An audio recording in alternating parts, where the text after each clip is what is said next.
like I said, obviously there's a lot of resources that you can read, listen to, and all that for the parents and caregivers. Correct. But that sibling group is like so just unserved, like, right?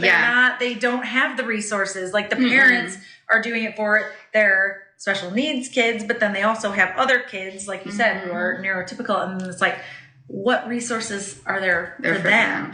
And so I think it's important to just not gloss over that and be like, this is such an underserved, I don't want to say market, I don't know, community. Yeah, community. It's true.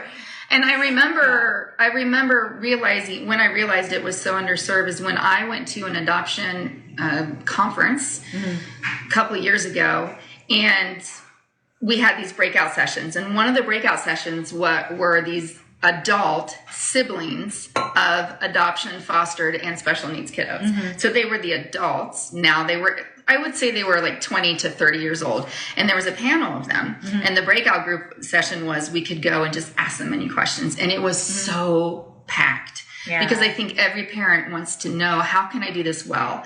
How can I do this well and not compensate? How can I do this well and not have them feel that they need to do everything right, or make up for things, or, any of that? Or what about when my sibling's older, if something happens to you? That's a huge conversation that siblings don't get to have.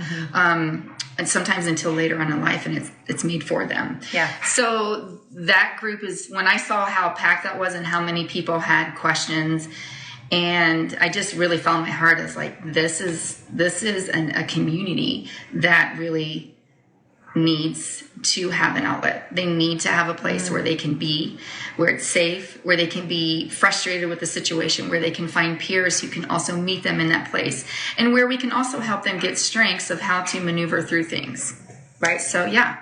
And then these retreats for parents and caregivers, like, yes, this is starting maybe locally here, but I see this going. Yeah. I mean, this is something that is needed throughout, not just our state, our country, our whole world. I mean, and this is just going to pour into those who pour into the special needs community already, and they don't have that break.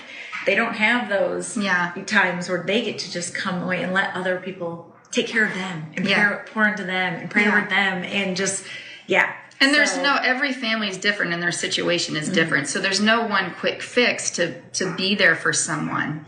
But the more we can convene and have just a fun 5 hours where you're poured into and you eat good food and you're with other people, and there will be some education there, topics of conversation, but it's mostly a place just to be loved on and served, because all the parents I know that do this, they wake up every day, they put their armor on, and they just go for it, and they choose to wake up every day and do this. And